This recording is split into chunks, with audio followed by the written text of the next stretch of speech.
And what I want to talk about tonight is winning. And I don't mean winning for winning's sake. I mean winning for things that matter, like rebuilding working class power and trying to rebalance what's a disgustingly imbalanced power equation here and obviously below the border. And last I looked, the forces of good, the progressive forces, pretty much all over the place, are in trouble. And we've been losing a lot. And as an organizer and chief negotiator, and I've run political campaigns and whatever, fill in the blank, I definitely don't like losing. I try never to do it. I'm actually not being facetious about this either. Like, I try really hard not to lose.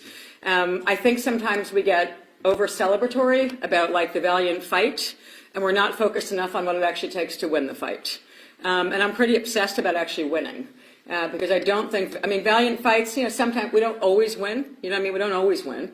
But I think the more attention to detail and the more thought we put into what's it going to take to win, the stronger the chances are that we have of winning.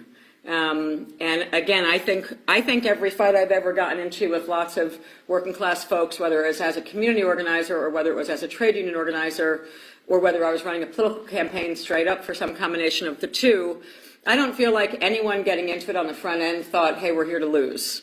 So I want to share with you some of the things that matter to me when I think about winning and how to do it. So just a little bit about my background. I grew up in a super serious union family. This is sort of a collage of what my childhood represented. My father was a carpenters union leader turned politician. And I was the daughter who was, you know, helping him get elected. And that's me. As a little girl, I was on the back, it was a bumper sticker on the back of, you know, whatever, tens of thousands, hundreds of thousands of cars. There are many versions. I'm going to spare you. That's just one of them. But we did everything in our house. You know, we were down with every boycott. My father was in public office by the time I was born. I was the youngest of 9. My mom died when I was little from cancer. And so he wound up just dragging me around to everything. And I think retrospectively I realized that learning how to win had to do a little bit with being raised in a house with a very controversial, politically sort of left or progressive political father. You know, I asked this question again in this room. I love asking this question. Except if you were there this morning. You can't answer. Anyone know what that flag on the top left is? Oh, I see a hand. I think it's Cedar Chavez, United Farm Workers. No, not that one. Good guess, though. The one below it is, for sure. Definitely. That's the red lettuce. That's the Chavez one, for sure. But the one on the top, it's just so, I mean, this would happen in the U.S. too. It's not a U.S.-Canada issue, I don't believe. It's just old. But I want to stitch it together as a concept with my new Winnipeg Labour Council water bottle that I'm proudly going to carry everywhere. Because it was the 1970 Earth Day flag from the very first Earth Day. And those used to be popular flags once upon a time. We don't actually believe in science anymore in the United States. And I know that you didn't when Harper was in power either. So welcome back to Science Canada. We're trying to catch back up to you. Yeah. And Angela Davis and whatnot. So, I mean, I grew up in a house that was progressive, radical. I was really spent a disproportionate amount of time for a little girl on picket lines because my father was the kind of politician who, when Labour put him into office, he went down, all the way down on behalf of the cause of Labour. And the UAW strike at a place called the Ford Mahwah plant, a massive plant in Mahwah, New Jersey, which is just over the border. A lot of the workers lived in New York, even though they drove over the state border and worked in the Ford Mahwah plant. But the UAW and a really massive strike, two strikes that happened there in 67, I don't remember 69. I remember just being left on the picket line for days on end because I had a dead mother and a father who wasn't sure what to do with me. So he would either park me on picket lines and leave me there as like just, you know, to have fun with the guys or whatever, or he would just park me in the Carpenters Union Hall. And when I was little, I mean, I'm the youngest of 9, but I used to think I had like hundreds of brothers because like all these guys in the Carpenters Hall like called me their brother. It's very confusing. So suffice to say, I come from a strong trade union house that also believed in winning in the workplace and winning in politics and winning in general. And the campaigns were often quite controversial. So it's a little bit about my background. I started out, for people who don't know, sort of as a student organizer. Then I dropped out of school, so I was no longer a student to be a student organizer. I was trained sort of in a formal community organizing program when I was 17, Midwest Academy of Organizing. It was like an Saul Alinsky-ish 5-day training when I was quite young. I then went to work at a place called the Highlander Center, which is considered the founding, sort of the central institution of the civil rights movement in the United States. That's what it's known about in the U.S. Interestingly, before it became known as the key center for the civil rights movement, it actually was the official education and training arm of the Congress of Industrial Organizations, of the CIO, of the more radical part of the American labor movement. So I spent a bunch of years thinking about worker education and how do we do mass popular and political education at the Highlander Center in the South. And then in the changes that happened in 1995 in the United States, which is when a bunch of progressives inside of a bunch of unions fought really hard for more progressive national leadership. And that's when I finally got hired in, and as I say, ended my formal rebellion. In my house, to rebel meant I didn't go work right for unions right away. I was like, no, I grew up with all of them. I'm going to do something else, be a community organizer. So the truth is, by the time I came back into working for the labor movement full time, I brought with me a lot of ideas, both from being a community organizer first, and relying on the power of what happened out in the broader community, not the workplace. And I also brought a lot of ideas from working at the Highlander Center about how do you do mass participatory education, like how do we actually involve tens of thousands of workers in campaigns to lead their own salvation, not to be relying on staff. So what I'm going to talk about a little bit tonight, I'm going to draw on both books. The first book was Raising Expectations and Raising Hell. And that is, for people who haven't seen it, it's basically a story. It's me just ranting, for like 325 pages about both how to win, what's wrong with national unions, and a whole bunch of other things that I went on a rant about. But it's mostly a story about how to build unions and win in really difficult circumstances. But it's very much just me talking. There is pretty much, I think, not one single citation. So then I decided to go up to grad school where I was like, Bronwyn, how do I do a citation? For people who don't know, there's a woman here who I went to grad school with in New York. So, and I probably wouldn't have graduated if she wasn't in my statistics class. So that was a really helpful thing. But the second book, No Shortcuts, Organizing for Power, is filled with citations. And it essentially was my PhD dissertation.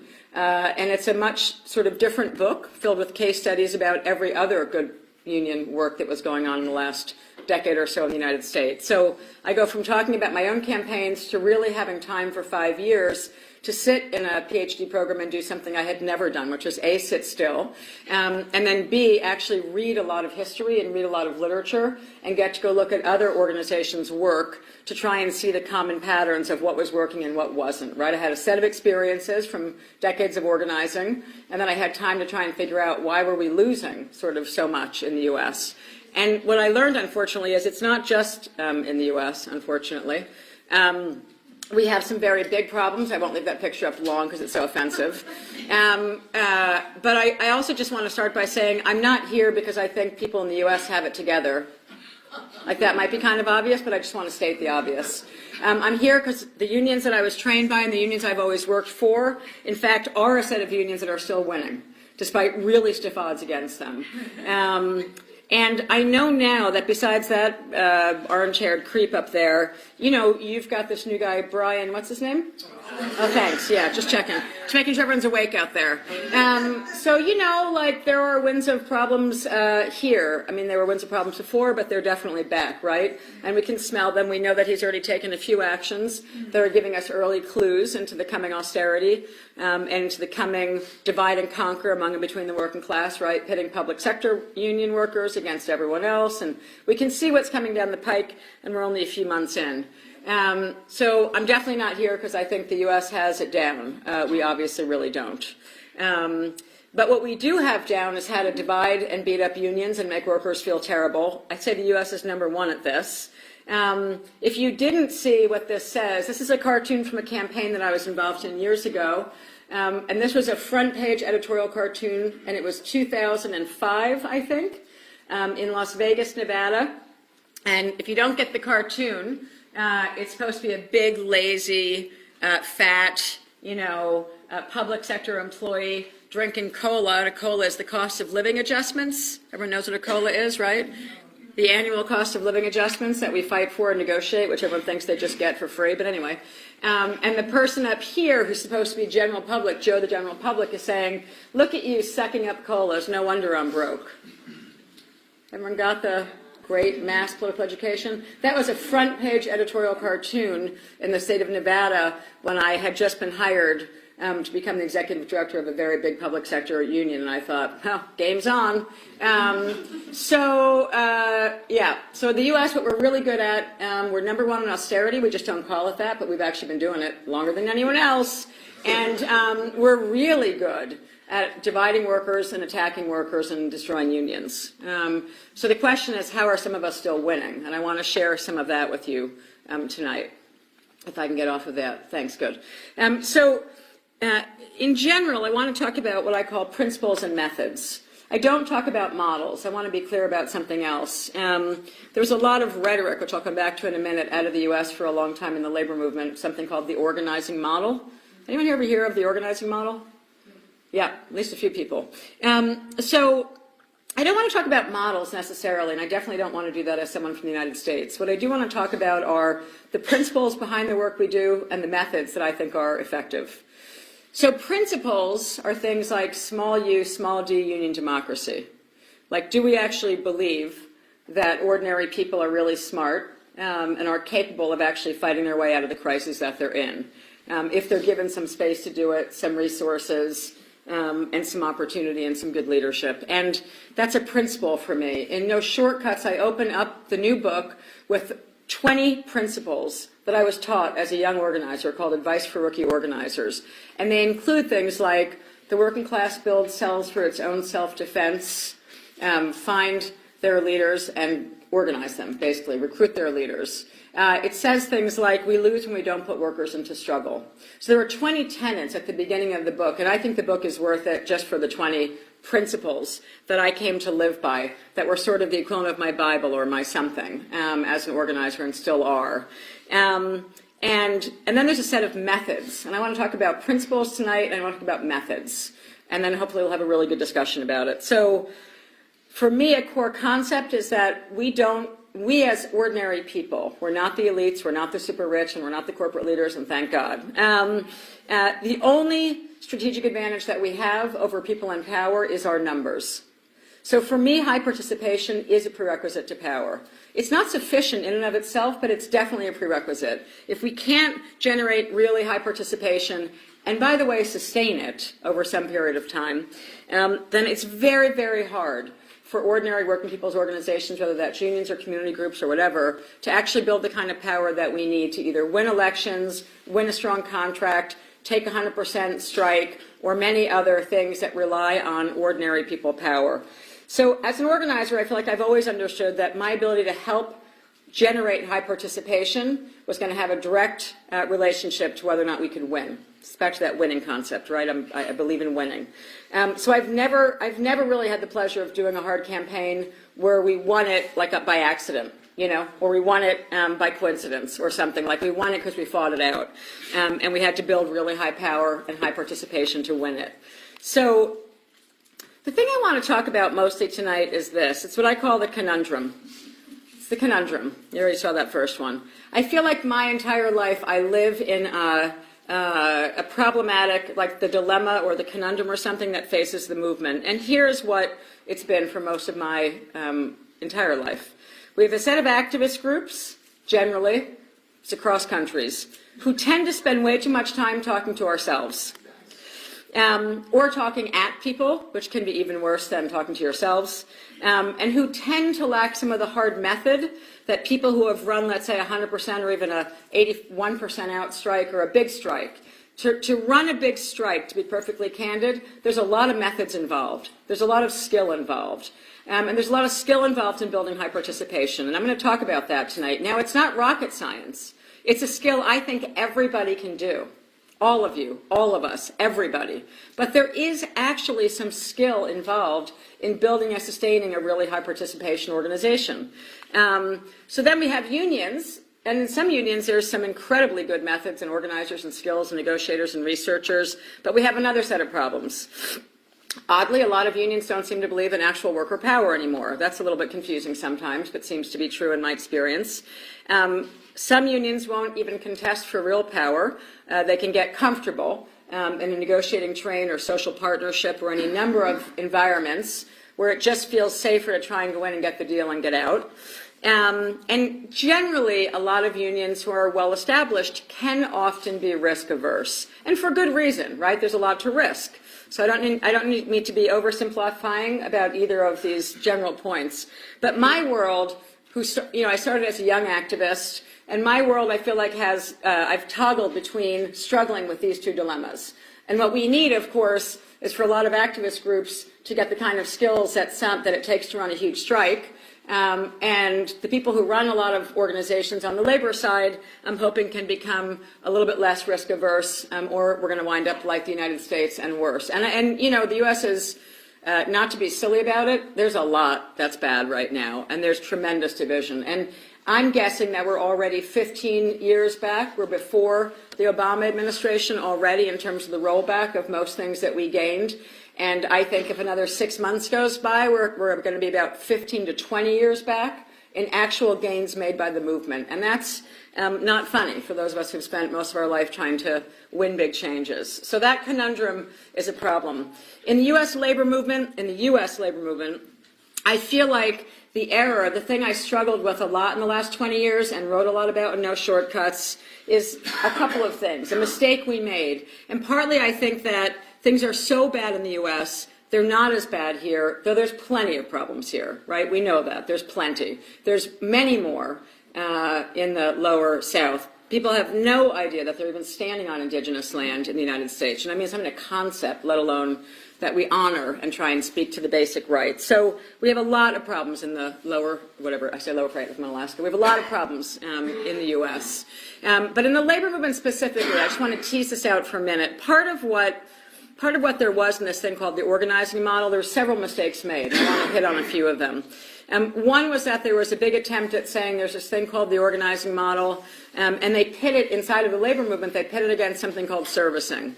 You heard a lot about business unionism or servicing unions or organizing versus servicing. And as a trade union organizer and leader, I have to say, to me, it was always a false debate of sorts. Because if people are actually in a union, the choice to not service is not really a choice. The issue is, how do we think about, quote unquote, servicing? Are we actually involving lots of workers in, again, solving the problems they have at work? Or are we having a staff-centric model where some person goes and fixes problems for you, which actually isn't teaching people the most basic things they need to learn about how to fight their way out of the crisis that they're in.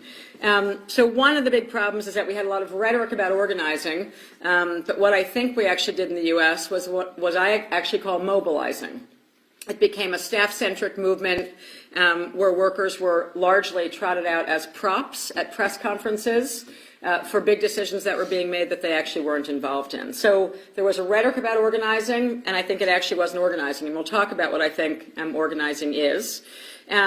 We correctly assessed in 1995 and 1996, when big changes happened in the U.S. labor movement at the level of the CFL, the AFL-CIO, a bunch of unions correctly assessed that we needed additional leverage to win, that strikes were getting harder, that we had to be creative and think differently. The problem is I'm arguing that we looked in the wrong place, and I hope you don't repeat some of these mistakes up here. And the place that we looked was to something called the corporate campaign, which was determined to be sort of magic or something in the labor movement, and I'll talk more about that in a minute. And what the corporate campaign did was take our focus away from the workplace and take our focus away from workers, if you were in the trade union movement. I'm arguing that the corporate campaign centered the attention of most of the more progressive unions, every place but workers in the workplace, and that led in part 20 years later to you-know-who, to Trump. People who don't know, the margins by which we lost the election were 77,000 votes in Pennsylvania, Ohio, and Wisconsin. That's like less than a couple of big workplaces, in my opinion. So the margins of the defeat were so small, and they were all within the union, what we call the union household vote. So I think when we stopped engaging workers day to day inside the labor movement, and we stopped having workers at the center of the solutions to their own problems, and we turned to something called the magic of pollsters and communications people and lawyers and corporate campaigns and brand damage. It meant we stopped talking to workers in a serious way, and that's a big mistake. And just to show it to you for a second, in the U.S., we essentially put, the training model became that you put the employer in the middle, like that's in the middle dot, it just says employer, and then we all got trained how to do brand damage campaigns and how to make the company look bad. And so you started to map the suppliers and vendors, customer service units for customer service campaigns, shareholders and executives for pension fights and shareholder fights. Financial institutions could be protests outside a big bank and make them look bad for investing in company X who was firing their workers, whatever they were doing. You know, middle management, parent and subsidiary. So if you go around this, the entire debate inside the U.S. labor movement for 20 years became how can we more effectively run corporate campaigns? And the key thing I want to point out is this. This one box says it's workers and unions. And so, in my opinion, in the trade union movement, workers became a 1/12 part of the solution to the problems of the labor movement. And when workers get reduced to being 1/12 of the strategy, you might get Harper again or worse, or Trump, because we just stopped talking to workers. So I say that again. So the things I want to talk about tonight, I'm going to run through a few concepts fairly quickly, and then I'll say them again. There's 5 core themes, I think, that help us lead to winning versus losing, and building high participation. The first concept is leaders versus activists. The second is building to majorities. So if you see majority-minority up there, I certainly don't mean minority in the way it's sometimes used in the U.S. as in people of color or something. I mean numerical numbers. So building campaigns that involve majorities of people versus minorities. Structure versus self-selecting. Whole worker versus community labor coalitions, and then it all adds up to something that I call organizing versus mobilizing. The things I'm going to talk about tonight are not new. I want to be really clear about that. They are so not new. The methods that I learned as a trade union organizer, I can trace, now that I did a PhD and read a lot of history books, I can trace half at least of what I was taught directly back to the methods that were winning in very difficult times, which is the times we had the last great inequality, which was the 1920s and 30s in the U.S., right after the Great Recession. So the CIO of the Congress of Industrial Organizations, I began to find all sorts of training manuals from the 1930s. This is one called Organizing Methods in the Steel Industry. And as I began to read the manual called Organizing Methods in the Steel Industry, I realized, holy crap, that's exactly what I'm doing in hospital organizing today in the United States of America. So I didn't invent this stuff, I'm just sharing it with you. So the first concept, activists versus leaders, is crucial. And I argue that who does the work, frankly, is as important as what the work we're doing is. And that's the idea that we need to have ordinary people actually empowered to get the work done. So activists are people who we're probably all activists, including me, right, in this room. We're already convinced about our causes, right? Like we believe passionately that we need all sorts of societal change. We have some common shared values in here against racism. We want to save the planet. We want workers to have good justice. Fill in the blank. So activists are already with us. And part of what I'm arguing is that even with social media and the technology of turnout, if we don't actually go and spend much more time trying to engage vast majorities of people who are not coming to activist meetings, we're not going to win again, right? So activists are with us already. The problem is if we just keep talking to ourselves, we don't have the numbers to win. Versus what I call sort of the vast undecideds. There are millions of people, or even hundreds of thousands, who went to the Jets game. Can you imagine that instead of coming here? I mean, I don't know why. I'm kidding. I'd like to be at the Jets game, but I'm kind of into the Jets. But anyway, so, but there are many more people out there who don't come to our meetings. And if we put a note on Facebook that says, come to an urgent meeting about blah, blah, blah, they're not coming. They're what I call the vast undecideds out there in society that we've got to win over if we want to both retake this province for people who don't look like Brian and who don't want to roll back and roll into austerity, we have to engage way more people as a progressive movement than we're engaging right now. And so I want to talk about some methods of how. To me, I write a lot about, I think a lot about, I only write about it because I did it and I do it, something called the organic leader. So I'm going to touch on each of these 5 concepts and then just stop and we'll get into some discussion about them. But first, it's understanding what an organic leader and an organic leader approach to the work is versus an activist and an activist approach. And developing the muscle to identify organic leaders, whether it's in a non-workplace campaign or whether it's in a workplace campaign. I think that if the principle is we want to involve majorities of people, if the principle is we want to involve majorities, then the method we have to think hard about is something called organic leader identification. It's about how do we find the set of people who are well respected already in the workplace by their coworkers, in the broader community by their neighbors, by the people they sit with in church, mosque, synagogue, whatever it is, any structure they're in, they're well respected by people around them. Because if we can find them and identify them, and certainly we have methods to do it in the workplace and in structure-based organizing, which I'll move to in a minute, if we can find those people who already naturally, they have no titles, these are not people with positions or titles, they're just out there, and they can bring many more people with them. But my experience is we actually have to go find them. Because they tend not to be just voluntarily coming to all of our meetings. So the key about how do we scale up and build huge, powerful movements, and in the labor movement, how do we scale up to something like, for real, 100% out strike. I was just involved in 100% out strike. That's super fun. I know you didn't read about it in the headlines here, I'm sorry, but I don't even think they generated headlines in the state we were in, because the media doesn't talk about 100% out worker strikes. But some of us are still engaging in them. So I think that there's a method, and there's a method to finding the organic leaders, and part of the method is what we call organic leader identification, and we use something called structure tests to do it. So let me run into those next concepts and show you a couple of pictures.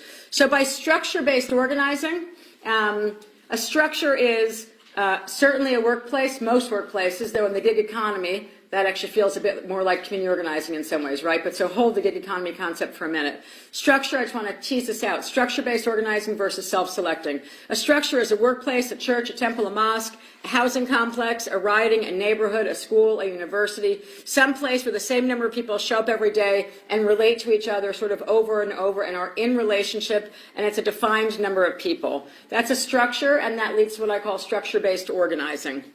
Then there's something called self-selecting, what I just called, because I had to make up a name for it in the book, self-selecting organizing, which is characterized by a lot of single issues and single issue, what I call single issue fights. Most environmental groups, not all, but most environmental groups would be self-selecting. Most women's organizations are. Most single issue fights of any kind. Occupy Wall Street, a lot of worker centers, fill in the blank. And by self-selecting, I mean just that. In the old days, it was put up a flyer and people come. And today, it means you tweeted about a meeting or you Facebooked about it and people showed up. So they self-selected into the work that you're doing. They just came because they wanted to come, because they're already with us. That's an activist-based model, fundamentally, or an activist-based approach to the work. In structure-based work, if we want to win something, we actually can't just rely on who shows up at the meeting. And herein starts to become the method to structure-based organizing. If I'm working with 1,000 workers in a hospital fight with a bunch of workers, and we want to win a really strong contract, we have to get 1,000 people ready to walk out on the employer. And most of them are not coming to our meetings when we start, right? So the question is, what do we do if they're not coming to the meetings? You got to find them and get them somehow, or you're not going to actually get to 100% out strike. So that, if you just extrapolate that out into society, people who do politics know, if you want to win a riding, you got to get more votes than the other person gets. But actually, interestingly, in something like a political race, you just have to get more than the other. In an actual workplace strike in the United States, you really have to get north of 90% to 95% out to win. And that means you've actually got to go find every single person in the structure to do it. So there's nothing wrong with the single issue groups, like we need a lot of them, but I'm trying to figure out how do we build more power faster, and I'm arguing it's in structure-based organizing. So I want to walk you through a couple of pictures here on concept, and then keep moving through basically a bunch of pictures and talk about what they mean and what they are. So this is a big wall chart. People who came to a couple earlier sessions today would have seen the big wall chart. And if you weren't in a session of mine today, is there anyone here who actually works in campaigns where they use big handmade wall charts? Oh, awesome. I love that. There's a few hands up. That's great. So quickly, and this is where I feel like I want to walk, and that guy with the video camera apparently doesn't really want me to walk, but it's very hard for me to stand still. But essentially, this is a big wall chart. And wall charts can work for housing-based organizing, for workplace-based organizing, for anything where there's actually a defined structure. And we start, so this is Einstein. I'm going to talk about one hospital that we were involved in a huge campaign and fight that the workers won last year. And this is what's called SICU, the Surgical Intensive Care Unit. It's one unit in a big hospital. And that's Einstein. And the way you make a big wall chart, if you're doing structure-based organizing, is you put all the names of the workers in every department onto a big wall chart like this. And then you start trying to figure out which workers have more influence over the workers compared to other workers. So that's what we call a leader, an attempt at building a leader-based, an informal, natural leader-based model versus an activist model where we just rely on, please come to our union meeting, and we spend all of our time talking to whoever shows up at our meeting. A different approach is that we need to go find a way to be in conversation with every single worker in every single department throughout the entire workplace. And fill in the blank. If it's a public housing fight, if it's church-based organizing, any place where there's a structure, you can use the same kind of basic method, put all the names up and figure out, how do we know if we're reaching everybody? How do we actually know if everyone's getting involved in the campaign? So in this one, I'll just give you a few examples of what we're showing. If they have a blue dot next to their name, it means that they signed the union authorization card to have a vote. If they have a green dot next to their name, it means that they signed what's called a public vote yes petition, saying I'm going to vote for the union, and it's a big public petition, and it's going to go right to their employer. And in the U.S., people are terrified to sign them because they'll take out a magnifying glass, and they actually will start looking for your signature, and workers know that. So it's a bit of a high threat. We're starting to move up a high threshold test of what I call a structure test. Do we have tight structure? And having a tight structure means, have we identified the organic or the natural leaders in every single unit in a big workplace fight, or if it's a public housing fight to save housing, or stop the gentrification of a neighborhood, or again, fill in the blank. But I'm going to talk mostly from a workplace examples, because that's mostly what I'm embedded in. What I found, and I argue in the book No Shortcuts, is I think this plays out across every kind of fight there is. It's just easier to identify organic leaders if you're doing what we call structure-based organizing. So just hear me that it is not just workplaces, but I'm going to walk you through it mostly through a workplace example. So that's all the workers' names up there. Okay, then the red dot means that they signed a public petition demanding that the boss come to negotiations, because, in the United States, just because you win the union don't mean you get a contract. You know what I mean? Then they just tried to kill you a different way. So this boss was filing lawsuits against us, contesting the election. He didn't care that we won the election. He basically pledged in public there'd never be a union, even though the workers voted overwhelmingly for the union, because they started filing legal charges called official objections to the election. Accusing us of rigging the election. And in the United States, they do that for 5 years at a time. All the workers leave, it's done, and there's no union. So this is a very normal thing we go through. And if you're an organizer, you understand you're not going to leave this fight to the lawyers. No way. Because if you leave it to the lawyers, you're not going to have a union, because in 5 years, all the workers are gone. Okay. So this is a big, really hard fight last year, and a really great fight. So all of the things up there are what I call a structure test. And I'll show you structure tests in a minute. But by structure test, I mean, are most of the workers in the unit participating in whatever the activity was, or are hardly any of the workers participating? It's called the structure test. We want to actually know are most people participating or not. Yellow over their names, we're already in the first contract fight here. We've won. If there's yellow highlight over their names, it means they've now signed a union membership card. For people who don't know, the Surgical Intensive Care Unit, it's a pretty rock star unit. They're doing great. They're well organized, and it's because we've identified the organic leaders. And you can see little teeny black dots next to Patrick in the middle column, and then next to Kathy over here.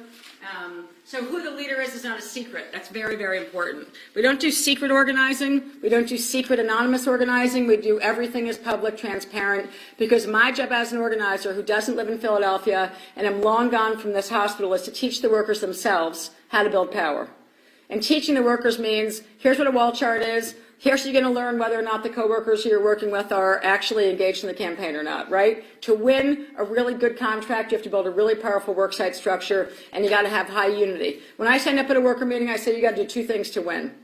You got to build a really effective structure inside the workplace. You yourselves have to do it. In our country, if the staff go near a private sector facility, we're arrested, so that's kind of useless. I always say to young organizers, if you get arrested, I'm going to fire you, because we think it's cool when we're young or something to like have the wee, here comes the thing. No, you don't get arrested. It's not a really good thing for a bunch of workers who have just formed a union to watch the young staff getting arrested. So I digress. But sometimes you have to check the militancy for winning. So we can't even go in, is my point. Which means we've learned this method because the campaigns in the U.S. have to be run by the workers. They have to be worker-led, because you literally can't go in the building until you get arrested, if you're me, in the private sector. In the public sector, maybe you can sneak around until they figure out who you are and then they drag you out. You know, you can blend in with the public a little bit, but most of my life is in the private sector. Remember, healthcare in the U.S., unfortunately, is the private sector. So we can't go in. And part of why I think we've gotten really good at the method, those of us who are still doing it, is in fact because the workers have to lead really hard fights. And they're alone at work every day with a mean boss over them. So my job as an organizer is to teach them how to do it. I'm teaching workers how to do it. We don't learn at least in my country, in basic elementary school and high school, sorry to say, we don't have classes called How to Beat the Boss in Negotiations. We don't have classes that are called How to Make Your Democracy Actually Work. We don't learn a basic curriculum that's called How Do You Do It. So when I go back to that conundrum about activists versus traditional unions sometimes, you know, there's sometimes a thing that like, workers don't need any help from anyone, or they don't need any professional staff, and I think that's insane. If you've been to the United States, I just want to say right now, it's a crazy thought, because the workers at Einstein, who are absolutely amazing, who could fix my body, sew me up, operate on me, heal me if I had a car crash, have no idea how to build a worksite structure until we actually explain it to them. And once we explain it, they're off and running. Right? They actually know what to do. But a little bit of coaching is actually really important in a tough union fight. So this is the surgical intensive care unit. All those things you see up there are structure tests, and the workers themselves are learning that they've got to build a really effective structure to beat their boss. That's labor and delivery. You can see it's a little bit less well organized if you're looking closely. Then SICU, this unit is tight. We got the organic leaders, and the organic leaders in that unit are moving everything. They're moving vote yes petitions, they're moving eventually strike votes, they're moving everything. And none of the organizers, no staff have to do anything at SICU except talk to the two organic leaders who are in SICU. And talk to them about where we are in the campaign and involve them in the meetings to make the plan for the campaign. So then you go to labor and delivery. You see pockets there where there's actually nothing happening. It's a little bit problematic. But what I want to cut to quickly for you is that unit. Same time period. What's happening in that unit? There's one person. I heard what? What's happening in there? There's just one person. Yeah, and what else? Someone said not much? Right? Do those charts look different? Okay, so this is the visual about teaching workers how to build structure. My job as an organizer is to teach workers how to build powerful structures themselves and win. So it's very obvious if you walk into a big meeting, like a meeting like this, with all the workers at shift change at 7:30 p.m. coming off the day shift at Einstein, and we have all the charts are on the walls and all the workers are walking in, and they can immediately themselves understand that they got a big frickin' problem in the telemetry unit, which is a big unit with 66 workers in it, because no one was participating in the unit. And to be clear, this was a victory lap picture, because the amount of yellow highlight over their name, this picture happened the day after the previously anti-union leader flipped to becoming pro-union finally, and she herself did something no staff person I've ever met in a union could do, which is she walked in, and in about an hour and a half total, 20 minutes at night and about an hour in the morning, signed up more than half of her coworkers to be for the union in a tough union fight. No union staff person could do what the organic leader did. So our task is to find them and help them and coach them and teach them how to build their own strong workplace structure, because in fact, I'm not a nurse at Einstein, and as you can tell, I'm not there, I'm in Winnipeg. So, but these workers have a hell of a union now. They've built a hell of a union for themselves, and they did it in part because we taught them what it means to build high unity and a really tight structure. And that's what it means. So that is a bunch of the workers sitting in a big worker meeting, actually in negotiations, working together on their charts. There's a beautiful moment in a worker campaign where if we start with some workers, a small activist core who want to build a union or want to have a good contract or want to win a strike or want to win an election or fill in the blank, we'll start with the small activist core of workers, of course, because activists are essential, and it's the activists who are going to go figure out how to recruit, and identify the organic leaders. And there's a beautiful moment in the campaign where they just start to own their charts. They're their charts. Like, we don't touch them anymore. Like, they walk in, they're like, get away from my chart. I got a bunch of stars and dots and things and colors, and get away. So that was happening at this point already. The workers were like, yeah, that is my department and my chart. And as an organizer, I just start smiling and sometimes crying, actually, when the workers take control of their charts, because it means the workers now are owning their union. So that's a bunch of them in negotiations and a break working on their chart. So what are those structure tests? I just want to show you a few pictures. We're going to mostly pictures now. Pictures and a few stories, and then we'll get into a discussion. So that's an example of a structure test. In my view as an organizer, I say life is a structure test. I am never not involved in running a structure test at any moment ever. If I'm building to a contract fight, a strike, or trying to win my precinct or my riding in a big election, whatever it is, I am engaged in a non-stop series of structure tests when I'm working on a serious fight to win something or to build something. I really do think life is a structure test as an organizer. At Einstein, at the hospital that you saw, if you went and talked to any of those 1,000 nurses right now and they said, what do you remember most about Jane? I'm not sure exactly what they'd say first, because it might be various things like what a pain in the ass or wow, that was a great contract fight. But they would definitely say, holy crap, don't tell me it's time for another structure test. Like, that is all we did. The minute you finished one structure test, you rolled straight into the next one.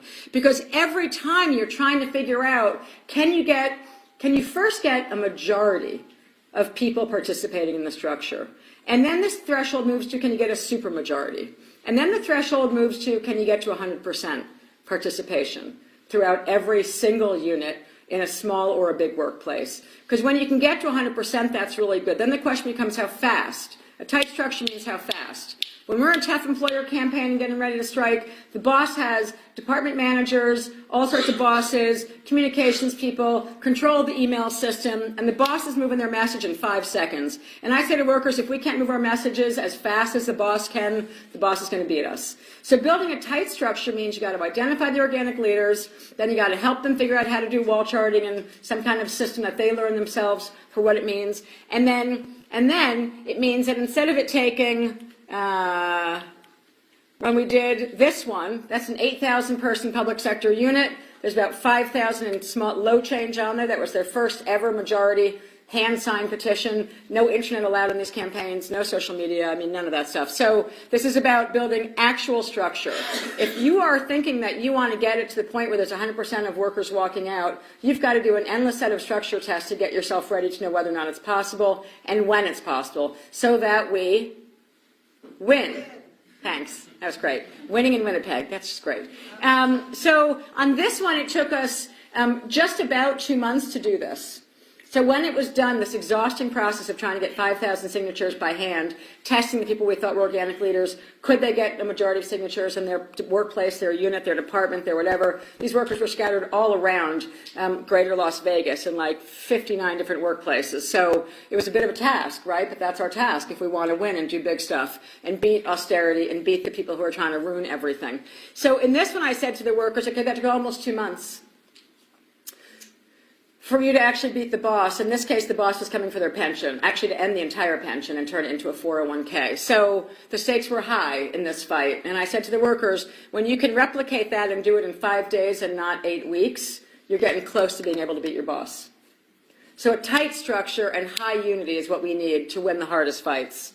So life is a structure test. There they are. They're about to march on their CEO. I'll just show you a few of them. I want to show you this one because the key is that we start to escalate. So first it's can we get just as many signatures or just as many photos done in a shorter and shorter period of time. It means we're getting our structure really effective and really efficient. It means workers are building subcommittees and sub-cliques of leaders. In the emergency department at Einstein, there was one top leader, Peg Lawson, and no kidding, this woman at Einstein, when she would come into the evening shift change meeting, she would walk in with they were like her lieutenants. Like 6 other workers, all in scrubs. They were all exhausted, blood on their, they just come from the emergency department. And Peg would get to her table, we'd make a decision about the next thing we were going to do, what's the next structure test. And I would watch Peg take out their wall chart and then assign whole sections of a 100-person unit essentially to her lieutenants. And together they went out and just got the work done, right? And if I said it had to get done in 2 days, They were like, okay, 2 days, we can do it in the ED, right? That's like building a really tight structure of workers who are actually learning how to build a really tight structure. So this is increasing the risk threshold. When you go from hand-signed petitions, for example, to a photo poster, that's an even scarier thing for a lot of workers to do, because you're going to march it on the CEO, and now the boss knows, well, for sure, if I missed your signature, I see your face, right? Like, you're outed. And fear is huge in every campaign. So that's what a supermajority photo poster looks like. With 80% of the workers on it. I keep going like that, and it's right in front of me. And then I just want to give you a sense of them. They're just endless, okay? They're endless. When I'm running a big campaign, that's the nurses completing their first majority structure test. They're about to march it to the CEO. A whole group of activists and about 25 security guards came about a second after I took that picture. And off they were, ready to march on their CEO for the first time ever and make a demand of him, and not just like do the work and make the money for him. So another structure test for me I just want to share is negotiations. And this is a picture of me with about 125 workers in negotiations. I want to say a few things about negotiations, and then I want to keep rolling. But I believe that negotiations are structure tests. My goal in collective bargaining is to get every single worker in every facility to walk into negotiations at least once, every worker at least once. And yes, we elect big committees, and there's a whole process to that. But literally our goal is, if we want workers to understand what the union is, we want them to actually come to negotiations, even if it's for an hour. We don't say to them, come take the whole day. We don't say, you're not getting paid. In the big open structure test called big open negotiations that we like to do, no one's getting paid to be sitting there, to be perfectly clear. You can't say to the boss, we want the right for every worker to walk in, and then expect to be paid. So I always forget to say that, but these are always all unpaid negotiations, because the workers have decided it's their fight and they're going to win it. And we want every single worker to come through at least once. It doesn't happen always, but that's the principle, is we want all the workers to come. And these are all just lots of pictures of negotiations. And we set out, and they'll have a little dot on the chart, like did they have they actually come to negotiations once for at least an hour, becomes a structure test for us. Do the managers, the line managers, the CEOs, and the negotiators for the boss see the workers coming into negotiations? Those are structure tests for us. That's the same hospital I keep going back to, that's Einstein, when we finally got to negotiations this year. I like to throw that one in for fun, because a lot of people here, certainly if you read my book, but even if you didn't, a lot of people here know about the Chicago Teachers Union strike, which is one of the strikes I profile in No Shortcuts. And this is one of their structure tests. That's Karen Lewis in the front. There's 7,000 teachers in that room, and they had to fill that 3 times to know whether or not they were ready for a strike. And they filled that room 3 times in one day, and they knew they were ready to beat the bosses, and beat them, did they? So just going into the last few comments, the last sort of core concept before I close on organizing versus mobilizing is something called whole worker organizing that I also believe very deeply in.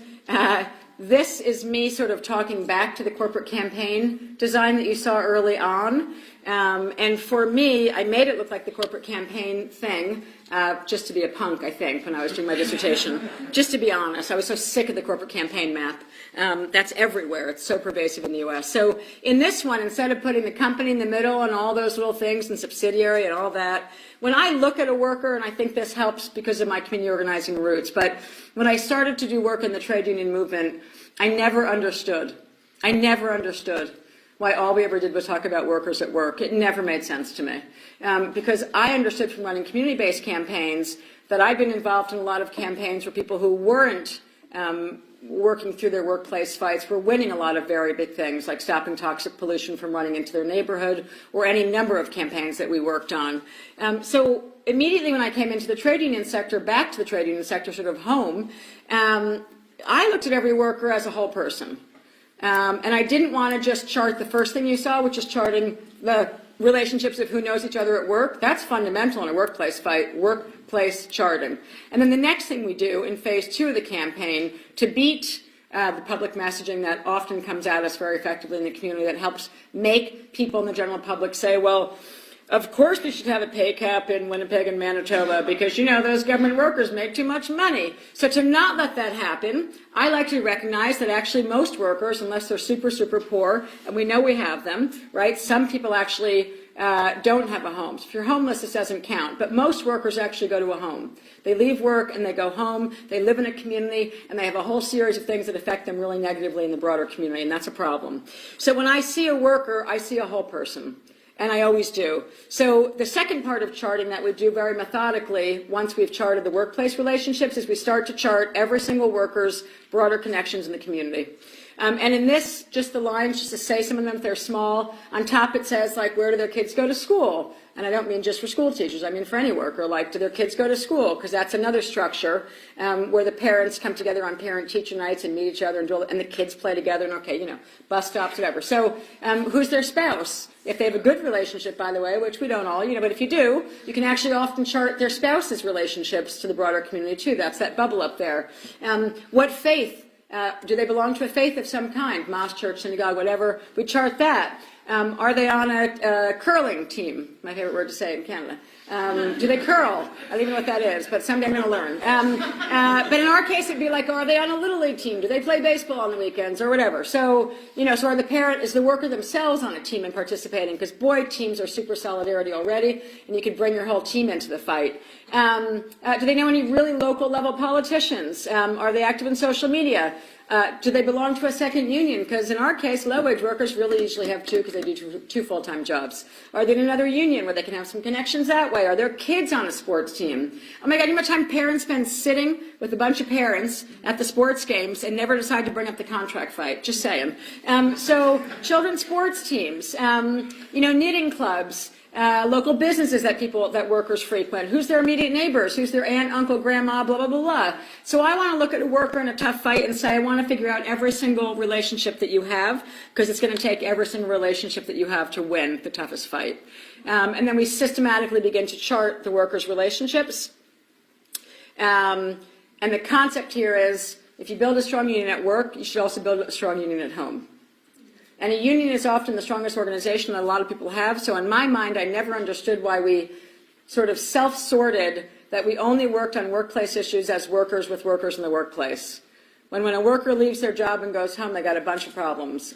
I never understood why we just sort of saw workers and not as whole people. And that's Marie Pierre and Joan Fang. And I don't want to spend a lot of time talking about their fight, but I just want to use them as a metaphor. The housing development they were standing in front of is called Oak Park. I write a lot about this, so you can, you know, read more about this fight if you want. But when I say whole worker versus sort of a labor community alliance, the nexus of it is this. In the approach that we take in the U.S., the first thing we do is organize workers and teach them how to build a strong workplace structure and win at work. And then they're red hot. They're incredible leaders at that point. They have a lot of skill, and they can carry that skill into every other fight in their lives. And so we want to suggest that there's a whole lot of other fights that the working class needs to win to have a strong working class. In this case, we were organizing in Stamford, Connecticut, and Marie Pierre and Joan Fang came into negotiations. They just formed a union at work, just formed a union. This is 20-something plus years ago. They had just formed a union. They came into negotiations because we believe in open negotiations, so in trotted Marie Pierre to negotiations one day, and in passing in the back of the room, she handed me, a young organizer, a long letter that was finely typed and asked me if I could figure out what the hell it said, because it was put under her door at home. And make a long story short, I couldn't even figure out, but plus I was trying to, you know, work on negotiations. I'm like, we'll get right back to you on this, like tomorrow. And I handed it to our lawyers and said, would someone read this thing and tell me what it is? And the lawyers came back and said, oh, it's laying out the beginning of the process for the demolition of their housing complex. Because it's going to be gentrified, knocked over, and turned into single, young, white, male, rich housing, which last I looked, we've been building a lot of in high, cute-to-live places in America. So, but we didn't have time. It's too long a story, but we didn't really have time to work on the campaign to save the housing. But we started to figure out we really didn't have a choice, because what was the point of winning a union contract if all the workers just had their housing demolished shortly thereafter and couldn't afford to live in the city anymore? So what we did do is we took all the tough workplace leaders. We began to figure out what other workers lived in the Oak Park housing development. It's a pretty big development. And it's a beautiful place. You could see why the rich people wanted that neighborhood. The housing was in fairly good shape, quite frankly, so it was a good visual to start an anti-gentrification fight on. It was like, it's all like 1- and 2-bedroom unit house, whatever. So beautiful place, and you can see a little bit of a couple of the staff hanging out right there. And what we began to do was train all, so we said to the worker leaders, the charts you made, go make them in the housing complex. You need to go chart every single part of the housing complex, figure out who lives in what unit, and start testing your assumption about who's going to lead who out to big meetings in the housing complex. And in short, which is why I talk about principles and methods, in short, Those workers then went and led what became a massively successful anti-gentrification campaign and stopped the demolition of 6 huge public housing developments with thousands of people in them that were all slated for being bulldozed, and they were never bulldozed. And the unions went on a crusade that became a joint crusade to both organize more unions and stop the gentrification plans of the city owners. And there was lots of controversies on the way, but part of what happened in that campaign is that, you know, when the bosses are playing the unions are bad, unions are greedy, unions are self-interested message, having labor so deeply embedded in a very profound fight in the broader community didn't just change the image of who labor was. We actually won 31 National Labor Relations Board elections off of this housing fight, because we first built a relationship to the working class in an immediate fight that mattered to every single one of them in that city. And once we began to win the housing fights, people were going, damn, I want one of these at work. So I've been sent there to organize workers. And in the end, after a lot of fighting with my lovely union leaders, who I love, actually all of them, in this case, we had blood-curdling fights, like screaming at the top of our lungs about whether or not it was appropriate for unions to work on the housing issue, because it wasn't a union issue. And I was like, okay, well, Marie Pierre lives in that housing complex and she just formed a union. So, like, let's break this wall down and go back to building powerful big social movements that are couched in powerful structure-based organizations. But the key thing was, sent there to organize unions by the National AFL-CIO and coalition with a bunch of unions, I stumble into realizing we've got a huge housing crisis and a mayor who's going to gentrify the entire city, and sort of intuitively understand that unions have a bad name in that whole region, that we had very low union density, and that if we could win and show working class folks how to build a fight that they were going to win in their housing development, we could actually then go on to organize lots of workers into unions. And that's exactly what the story was in Stamford and Connecticut 20-something years ago. 31 out of 32 NLRB elections, a ton of strikes and some amazing contracts built off the back of us understanding that working class people have issues beyond the shop floor. So I argued that the class can go out and organize the entire community themselves. And I'm just going to show, okay, that's how you do it. You know, you make a little forum, workers go talk to each other. I don't want to spend a lot of time on that now. It begins to look like that. But the same method of systematically charting workers, talking to workers about who knows who, what are all those social connections they have. And then we start to team people up. And the last thing I want to show is that one of the last mechanisms or methods that I personally have moved to in the labor movement and many other people around is that an extension of we need to reintroduce ourselves through the rank and file workers to our own communities that we live in if we want to get really massive support and build the kind of campaigns that stop gentrification and win great wages and pensions, is that we began to shift all of our negotiations into big community centers and into the big churches and temples and mosques, the ones that our members actually attended. Key to this is that the workers are the center of the model.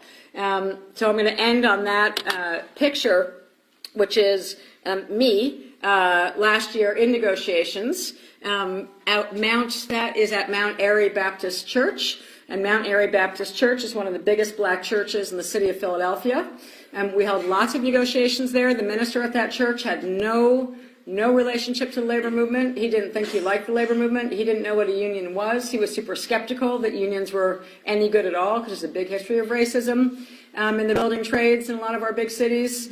And when I was talking about organic leadership earlier, I mean that there's a way to do organic leadership in the broader community too, which is if we're in a hard fight, and we've mapped that a ton of workers, out of 1,000 workers, 700 of them go to church X, Y, or Z, or temple X, Y, or Z, or mosque X, Y, or Z. The religious leaders that we in the labor movement tend to talk to are also like the activist religious leaders and not the equivalent of the organic leaders who have power. And we're trying to build power. So the method here is about helping us understand which connections our members, rank and file workers, have already, and then having some way to analyze power structure in the broader community so you know which are the religious institutions in the case of religion, which are the community institutions in the case of which are the football clubs, which are the whatever, that are actually powerful with their own huge networks. And then we zero in on those ones and have the workers themselves make the introductions to their community, faith, religious, etc., sports clubs, halls, leaders. and then we strategically move our open negotiations around to all of the centers in the community, get out of big hotels, get out of little private places, bring everyone in, and it's a key way that we actually build strategic relationships in the broader community with potential allies that we would never have otherwise had. I think the biggest thing we have to do to stop the austerity that's going to come again, right here, is going to be to stop bifurcating between workers and the community, see workers as the center of struggle, both at work and in their own communities. Think about the principles of organic leadership identification and how can we make everything into a structure. As an organizer, for me, whatever I do, I'm trying to figure out a structure so I can test, is what I'm doing moving towards majorities or are the same 12 people showing up, because we're not going to win with the same 12 or even 100 people.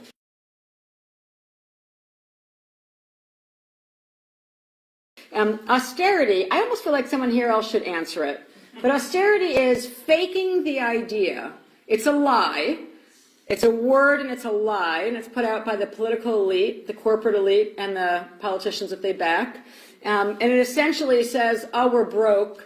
There's not enough money to go around anymore. There just isn't enough tax money anymore. So we have to make a lot of cuts in all public services, and we have to start that by cutting workers' wages who work in government jobs.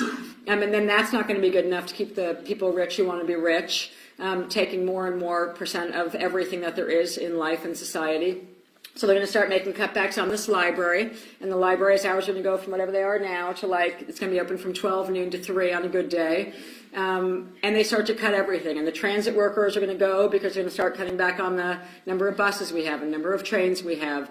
And it's all a frickin' lie. It's a constructed lie called austerity. There's plenty of money. If the rich people would pay their fair share of taxes and the corporations would pay their fair share of taxes, there is plenty of money. Plenty of money. So our challenge is, how do we actually build sufficiently to majorities to keep the crap from happening? And we're pretty full on it in the U.S. and here too in a lot of provinces. So now to Josh's question of so he works in a less structured, I'm just going to say a less structured environment. You said minimum wage workers, for example. So I had an organizer. I'm going to tell you a story about Kristen. She was an organizer with me on in Nevada on the Vegas campaign. And she learned workplace charting and structure tests and workplace charting and how to find the leader. And then she moved home to the state of Vermont. And she got working for a different union. And she got assigned organizing rural child care workers. Okay, rural child care workers who work in their homes. One worker for 4 kids allowed by Vermont law. If you have a little assistant or helper, you can have 6 kids in your house. So Kristen goes from working with me on the Vegas teams and big hospitals and big public sector units, and she finally really gets organic leader ID and her structure test down, and she knows who the leader is, who can in fact move hundreds of other people. And she starts to do rural child care organizing, and she calls me up, as so many former staff of mine do, and leaders, and starts screaming at me. God damn it, McAlevey, it doesn't work, it doesn't work, it doesn't work anymore. That was a real phone call. She would admit it too if she was standing right here, freaking out on me, unraveling. It doesn't work. It only works in a big structure. And I was like, okay, that's good, Kristen. So first you have to calm down, and then we're going to talk it through. So I've never organized child care workers in rural Vermont. I don't live in rural places. I live in bigger places. Okay, fine. So I started thinking about the principle. This is the principles and the methods question. The principle is we think that some workers have respect of other workers at a higher level than any other worker. Well, how are we going to figure that out when it's one worker with 4 kids spread all over a godforsaken state with more cows than people? I could do leader ID with the cows, maybe, definitely with the farmers. But anyway, so how are we going to do it with child care workers? So I said to Kristen, after 45 minutes of brainstorming, I said, well, how about this? How about this? Just to try and figure out leader ID in a very different context, a structureless context, effectively. We found out that there were 2 questions we could ask that quickly worked for her in the campaign. The first is, she'd be sitting down with a child care woman who was basically a homemaker in her home, who might have her own kid and then 3 more, right, that she was bringing in to make some money. And the question that we learned to ask them was the following. When your house is full, who do you send the overflow kids to? Because you're immediately going to hear the other child care provider that child care, home-based child care provider respects. Well, if that person's place is full, where are you going to send them? So the principle was, is there a way to figure out how to do leader ID in a very open, different kind of setting? And then the second question was, hey, if you had to put your kids into a home-based child care center, whose house would you put them in? So after 45 minutes of brainstorming, we found two questions that got us to thinking very differently about organic, that there are some people who have more respect than others, even though it might be harder to do in a rural child care campaign, the same principle applies. And charting began to work in the same way, similarly, but it was just, it didn't look exactly the same, but the same concept applied. So, and if I was doing anti-poverty organizing, just to pick up on that thread, I think as an organizer, since I've learned over like 30 years of work now, that when I can figure out how to create a structure, I can figure out how to figure out who the organic leaders are better. My task as an organizer is to make structure everywhere I go. I just want to start to build a structure. So how can I structure it up? If I was doing anti-poverty work, I would probably identify going into, or you mentioned tenants, tenant housing. I would start by going into a public housing complex and say, I'm going to dig in here, and I'm going to build a committee here. And I'm going to build the committee by sitting down with folks who want to have better housing. And I'm going to turn that public housing unit into the first anchor of a structure-based campaign. That's actually about ending poverty. But I'm going to do it, so I'm going to look for structure and create structure where I can, so that I then can figure out what's the organic leader identification method, so I can then figure out how can we scale up in a campaign to actually try to end poverty faster than just doing a lot of things, and I'm not implying in any way that you are, but then just doing things that we just keep doing that aren't actually building power. So if I want to scale up as an organizer, there's a million challenges a day, I'm going to try and figure out how can I create structure where structure seems not to exist. I'm going to take all the low-wage workers in these 5 blocks, and I'm just going to dig into these 5 blocks and start figuring out, right? So whatever it is, like literally my challenge as an organizer, I feel like, besides teaching fundamentally, is to create structure where I don't see one, is to actually forge structure so that we can figure out, are the things we do making a difference? Because I don't want to not make a difference in the work. So it's the principles of organic leader identification, and it's the concept of create structure even if you don't see it, and keep trying to apply the method that way. A few things. First on fear. I'm just going to go backwards. Fear is central. Fear is everything. Fear is how Donald Trump just divided the working class from each other in the United States of America. Fear is fear. Fear is everywhere in the U.S. And it's why, Vicki, that I'm so obsessed with organic leader identification, because the only person I know who can get a lot of really scared people through a really scary moment is someone who they really trust. Period. Every really tough union campaign, I relearn the same lesson. When the boss says, you put that union sticker on and we're going to fire you, I got no shot at persuading some worker I've just met to keep a sticker on. But who can actually get them to keep the sticker on is the coworker that they respect the most in that workplace, who looks at them and says, I'm putting mine on, and if we all do it together, we're going to be safe, we're going to be okay. So that's why organic leader identification is so fundamental in really serious fights, is that it's and that's why in the structure tests, we start to escalate what I call the risk factor. We're escalating the risk factor because we're testing, can the leaders actually pull them through fearful moments and increasingly fearful moments? So that's a very big one. It's strength in numbers. And I would just say quickly on that, I think a lot of unions, including probably everyone I've ever worked for and with, at some point does something very normal. And when I say it, no offense meant, because a lot of us do it all the time. We do things like Friday is Union T-shirt day, or Monday is Union Wear Your Lanyard Day, or something like that. And we've never actually built a tight structure or an effective workplace structure with high unity. And so what we do, and the Chicago teachers are doing this before they rebuilt the union, what we're showing the boss is how weak we are. So you're putting something on, and there's a handful of people doing it in a workplace, and all you're telegraphing to the employer is, Jesus, that's the only number of workers putting on their T-shirt. I'm in good shape. I'm going to kick their ass in the next contract. Or I'm going to go, fondle whoever I want to in the closet because there's no one here who's going to do anything about it. So that's why structure tests matter so much, but it's really why organic leaders matter. Fear is everywhere. And I'm going to pitch from fear around the question that you raised to fear in DACA and sanctuary cities. A couple of things that are really important. We definitely don't call it network analysis. Like that might be in the PhD program, but like when we're out working with workers, it's just who do you know? It's just who do you know? right? Really seriously, it's a very open question. It's like explaining, we don't have enough power to make the changes you want to make right now. We have a choice about whether or not to surrender to a crap raise and having your pension taken away, or you yourselves have a choice about how to make a decision to go involve your community in this fight. So it isn't like some weird thing where they're filling out forms and like it's a network analysis in a database and like Trump is going to come get it. It's like a bunch of Sharpie markers on charts and they're rolled up in the back of the car and you'd have to fight a lot of people to get those charts out of your hands, right? So it's information that workers themselves are conveying and transmitting, and it's not going into some huge database like the DACA program did that you're referring to. And then sanctuary cities and like labor in the U.S. I mean, there's a handful of unions that are probably, frankly, bankrolling some of the best sanctuary cities and sanctuary states work, like in California where I live half the time.